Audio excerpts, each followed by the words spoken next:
Hi, this is a film about the dogs I live with and my small holding in northern central Bulgaria. I thought on account of there being cute furry animals in this film, people might be more forgiving of my erratic editing style than they would be watching the story of how I came to live here, which happens to be the next film I'm working on actually. Anyway, my name is Dan Petley, that's me there. Hello! I work as an online writer stroke digital nomad to fund what I like to call my art career. I really am the luckiest person in the world. I was here for a year before I accidentally became a dog person. I've had a cat friend since quite early on called Goblin. There he is, play fighting with Roger. He's quite a special little chap. But I was working on an art project with a guest in about 2016 when we heard this squeaking, stressed animal in pain noise. I thought it was Goblin, so I ran to see where the noise was coming from, and it was a puppy stuck down a hole not that far from my house. So my brain just instantly walked into that of a dog person. I took her home and I haven't looked back. Now, it's important to mention that neither of the dogs you see here are that original dog. Again, that's another story I can tell another time. These two are Roger and Duponovan. Roger came from the local army base where my friend Jordan works. He heard that I was dogless and looking for a beast to befriend, so he promised to bring me one of the stray dogs that had made a home there. They all had to be adopted before the army got rid of them, but I'd gone away for a few weeks, then asked him if the dogs were still there when I returned. He said there was only one dog left. All the rest of the puppy's family had been taken to be guard dogs. This felt encouraging.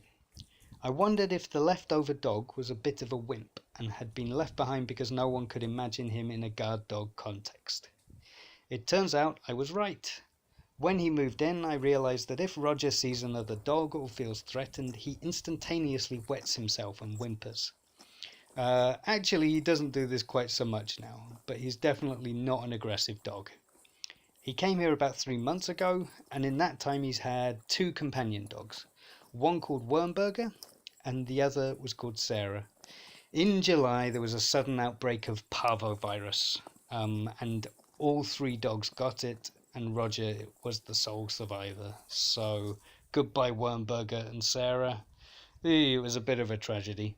So, it turns out he's a wimp, but at least his immune system is hard as nails. So since then, I've been on the lookout for another dog to keep him company. I've mainly been looking for a lady dog just to keep a balance in the house because there's already 3 men living here permanently, Goblin, Roger and me. But I couldn't find one and no one knew of any spare lady dogs up for grabs. Time went by and I kind of forgot about getting another dog. Then a few weeks ago I saw this miniature dog with a twisted spine limping around the local town centre, who you can see hobbling about here. I decided to call him Duponovan because a ridiculous dog deserves a ridiculous name. It's actually a reference to a place that's quite special to me called Bradford-on-Avon, as me and my friends started calling it Bradford-Donovan for a bit of a joke. However, some people call the place Bradford-upon-Avon, hence the stupid name Duponovan comes from Bradford-upon-Avon, Bradford-upon-Avon. If that makes no sense to anyone else, I completely understand. Anyway, I took him straight to the vet and he gave me 20 tablets to give him daily to get the nerves flowing down his spine a bit easier. Apparently, I'm no scientist. I also got him a parvo vaccination to prevent him from having a slow and painful death, then carried him 1 hour back home in the sweltering heat. Hell, that was a difficult day actually. I started thinking that if no one was going to pick me up and drive me to the village, I was going to pass out in a dehydration sweat pool clutching a disabled flea-bitten dog. So yeah, 2 weeks later and they seem like friends. Roger is happier now, he has someone smaller than him to annoy. Duponovan doesn't take any crap though, he definitely has a Napoleon complex, frequently barking and growling at Roger to try and cling to his delusions of being top dog.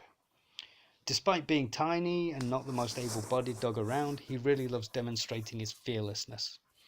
A fun example of this is when he mounts Roger. He can only perform this feat when Roger is lying down, so he waits to do this when I'm giving Roger a tummy tickle. Duponovan will see his opportunity, waddle over, then rub his lipstick wherever he can. Roger doesn't seem to mind this if I'm there, but it does trigger a full-on fight sometimes, so I'm keeping an eye out for it. If they keep fighting over the next couple of weeks, I'll consider getting them castrated, as my last male dog, Spider, became even more cuddly and contented after the snip. Okay, so what kind of dogs are they? I know Roger has quite a lot of Alsatian or German Shepherd in him, but I really have no idea what the hell Duponovan is. It's actually quite rare to see a small dog like this in Bulgaria, as they're not seen as being particularly useful. So to find one like him, who has survived a birth defect and being abandoned in Polski Tundish, is an absolute miracle. He has no tail, but I can't tell if that's part of the birth defect. When he takes a crap, it just falls out of the hole and clings to his fur, so I have to wipe his bottom for him sometimes. Never a dull moment.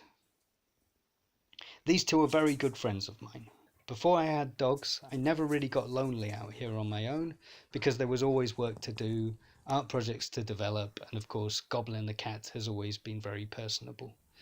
But having dogs has helped me to feel a bit more human, because it's lovely to feel like you're making a creature's life feel more complete. Dogs are pack animals, so by bonding with them and taking them for a lovely walk every day, it feels like we're all an essential part of each other's lives. That companionship makes them the happiest dogs in the village, so I'm always proud to tell the local people that these beasts are my friends who I love and respect. If I can convince one person that a dog is a sentient creature with emotions who doesn't belong on a chain, but in a caring family unit, I feel like I'm winning. So I hope you've enjoyed this window into my world. A bit of a heads up for the next film, which will be about what I have done to the house and garden since I got here. Basically, I've lived here for 4 years, and when I first arrived I was in a pretty messed up emotional state. I feel like being in this house built my confidence back up and gave me something to focus on. So over time I have been developing the idea of letting the house become a refuge for people who want a bit of time away from the hustle and bustle of the modern world. I'd love to get other artists working here too, so if you're up for coming and spending some time out here, rent-free of course, please don't be scared to get in contact. I generally get on with anyone who values and respects all people without exceptions, so obviously I'm less comfortable with sexists and racists. Really, I just want people to approach the project from the same open-minded attitude as I'm offering it. So yeah, if this sounds like you or someone you know, get in touch. Bye!